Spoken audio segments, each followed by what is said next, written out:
Beberapa hari berlalu, kondisi Jani sudah mulai membaik. Setelah dengan sabar menunggu sampai kondisinya benar-benar membaik, kini ia sudah diperbolehkan meninggalkan ruangannya setelah dokter menyatakan kondisinya sudah baik-baik saja. Mas Rehan masih belum ada pergerakan untuk bangun, Nes? Tanyanya kepada Vanessa yang datang menghampirinya. Belum. Selalu begitu jika kamu tidak ada ke sana. Aku sudah berusaha untuk mengajaknya bicara seperti yang kamu lakukan. Ternyata itu nggak berlaku. Hanya kamu yang bisa melakukan itu. Vanessa mengulas senyumnya. Jani menghela nafasnya dengan panjang, seraya tersenyum tipis. Terima kasih sudah mau mengajaknya bicara. Nggak apa-apa. Mungkin memang tidak semua yang terdengar di telinganya bisa ia respon dengan baik. Kamu sudah melakukan yang terbaik untuknya. Vanessa mengusapi lengan perempuan itu, kemudian mengajaknya untuk menemui Rehan kembali setelah dirasa kondisinya sudah membaik. Atau kamu mau istirahat dulu di apartemen? Takutnya nanti malah drop lagi. Jani menggeleng pelan. Kalau aku di apartemen, yang ada nanti aku kepikiran Mas Rehan terus, nggak akan nyenyak tidurnya juga. Iya sih, Vanessa meringis pelan. Kemudian keduanya kembali melangkahkan kakinya masuk ke dalam lift menuju ruang rawat Rehan. Sementara di Jakarta, Indra sudah sangat rapi mengenakan pakaiannya. Maya yang melihatnya lantas mengerutkan keningnya melihat Indra yang sudah rapi di pagi hari, padahal hari ini adalah hari libur. Mau pergi kemana kamu? Tanya Maya datar. Indra menoleh pada istrinya itu. Ke Bandung. Ada yang ingin aku bicarakan dengan Fadli. Sudah hampir 2 minggu Jani di sana dan aku belum juga mendapat kabar kondisi mereka di sana. Maya menoleh ke samping, kemudian menghampiri Indra dan menatapnya dengan lekat. Kalau Arga curiga, bagaimana? Kamu jangan gegabah, Indra. Gara-gara dia, Rehan jadi begini. Apalagi tahu jika Jani di sana. Kamu tidak boleh sembarangan mengambil langkah. Maya mengecilkan suaranya agar Arga tidak dapat mendengarnya meski mereka berada di dalam kamar. Indra menghela nafasnya dengan panjang. Arga sudah 2 hari tidak pulang ke rumah, Maya. Kamu harus tahu itu. Mungkin sedang bersama Marisa. Aku sering mendengar dia berbicara di telepon dengan perempuan itu. Maya menaikkan sebelah alisnya. Jadi mereka masih menjalin hubungan. Indra mengetikkan bahunya. Aku tidak tahu pasti, tapi sepertinya begitu. Aku berangkat. Aku ingin melihat kondisi Rehan. Rasanya masih tidak percaya jika belum melihat Rehan. Indra keluar dari kamarnya dan melangkahkan kakinya dengan lebar keluar dari rumah itu, lalu masuk ke dalam mobil dan melajukannya menuju Bandung, hendak menemui anak dan juga adiknya yang ada di sana. 3 jam perjalanan, Indra akhirnya sampai ke Bandung. Ia berhenti di sebuah rumah megah yang ada di sana, yang tak lain adalah milik adiknya, seorang pemilik rumah sakit terbesar yang ada di Bandung, di mana kini Rehan juga dirawat di sana usai kecelakaan 2 tahun yang lalu. Indra kemudian melangkahkan kakinya masuk ke dalam rumah itu. Setelah tahu jika sang adik ada di sana, Fadli mengerutkan keningnya kala melihat Indra yang berdiri di ambang pintu rumahnya.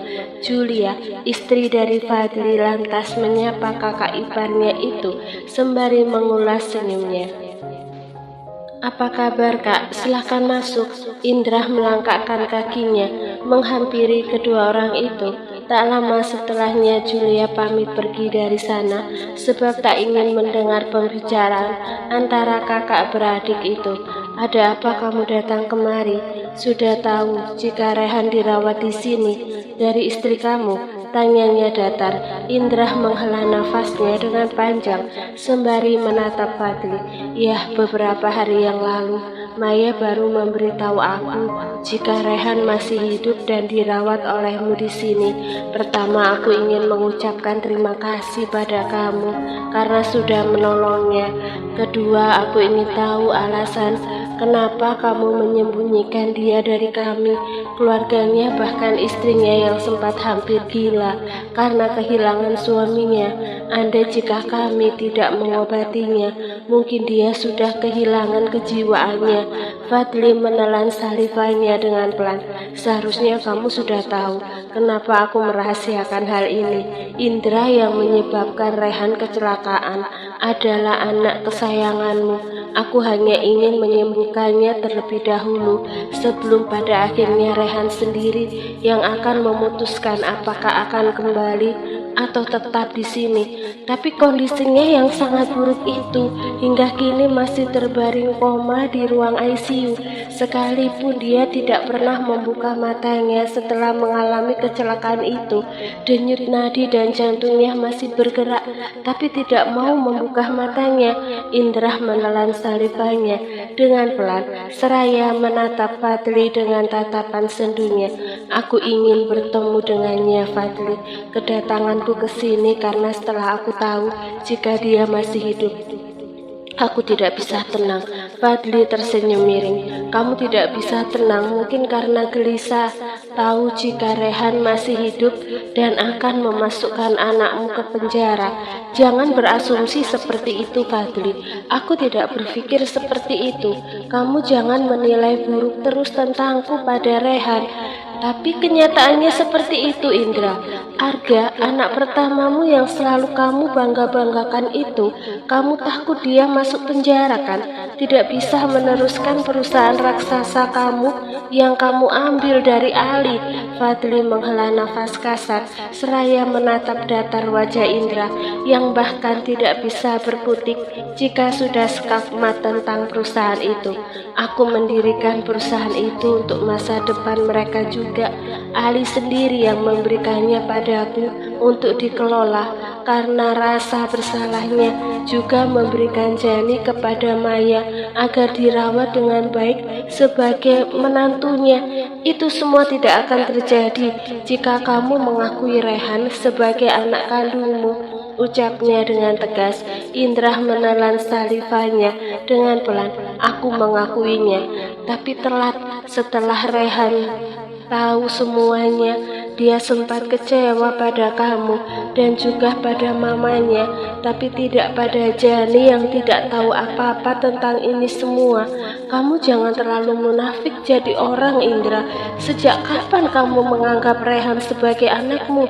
Sejak Rehan ingin menjebloskan kamu dan Arga ke penjara tentang perkara penipuan atas investasi milik keluarga Jani, pembunuhan orang tua Jani, atau yang mana? Kamu ingin dikasihani oleh anak bungsumu itu agar kamu terbebas dari hotel Prodeo yang akan Rehan lakukan setelah dia bangun dari komanya.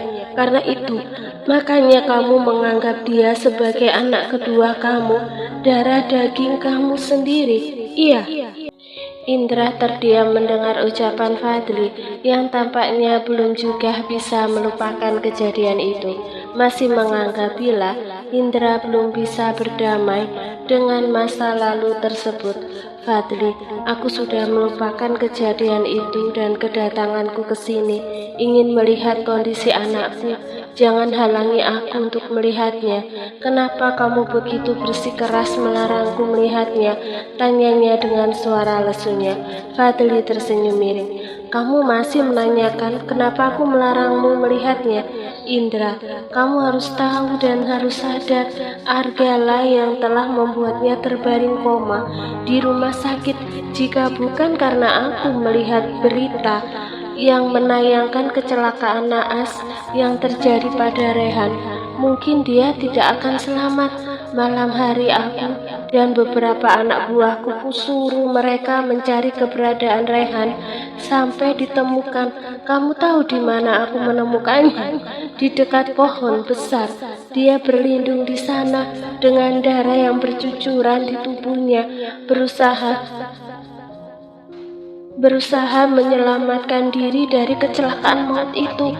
Fadli menatap kesal wajah Indra yang tampak murung seraya menunduk setelah mendengar cerita dari Fadli yang baru ia ceritakan selama 2 tahun ini.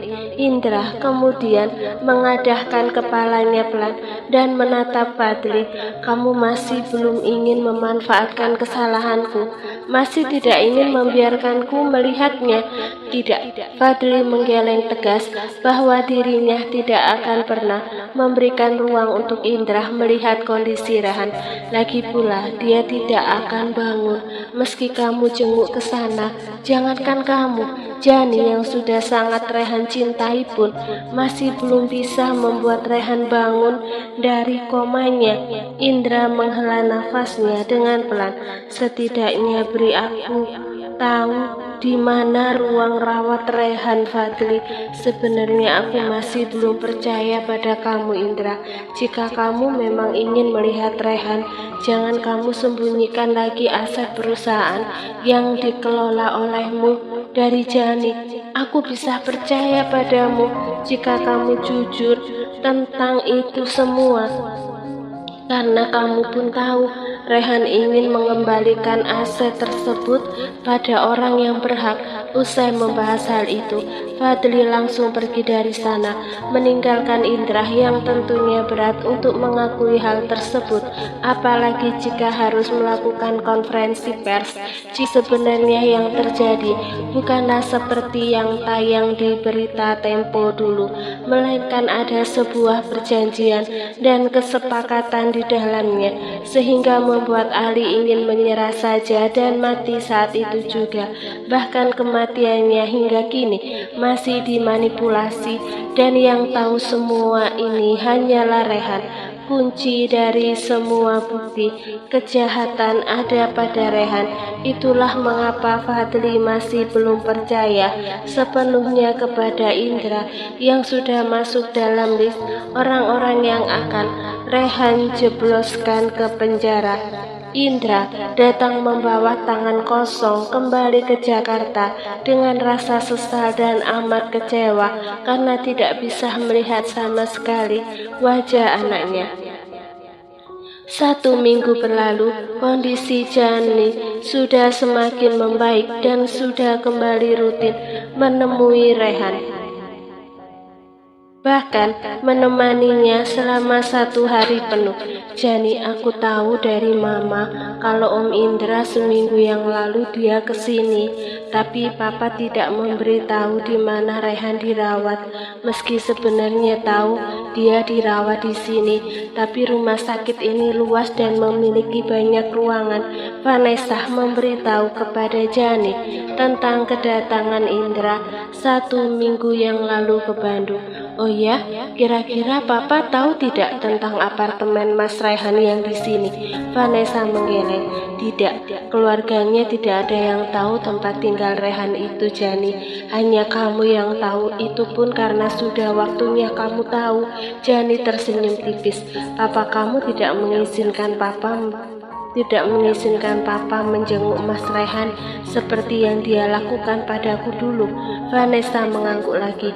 Hanya saja Om Indra memang benar-benar tidak diizinkan karena dia tidak percaya padanya, karena menyebabkan Rehan jadi seperti ini karena ulah anak pertamanya. Jani menelan saliva dengan pelan. Ia kemudian menoleh pada Rehan yang masih belum mau membuka matanya. Kekhawatiran Om Fadli aku pahami. Selama 2 tahun ini dia menyembunyikan keberadaan Mas Rehan akan sia-sia. Jika pada akhirnya orang yang menginginkan Mas Rehan meninggal, akan terjadi mengulang tragedi yang sama. Om Fadli takut hal itu akan terjadi. Vanessa menganggukkan kepalanya, kemudian mengusapi pundak perempuan itu. Sudah malam, Jani, sebaiknya kamu pulang. Istirahat dulu besok kesini lagi. Jani mengangguk pelan. Ia kemudian beranjak dari duduknya dan pamit kepada Rehan seraya mengusapi punggung tangan lelaki itu dengan lembut. Aku pulang dulu ya mas, semoga keajaiban segera menghampiri kamu, bisiknya kemudian mengecup kening lelaki itu dengan lembut.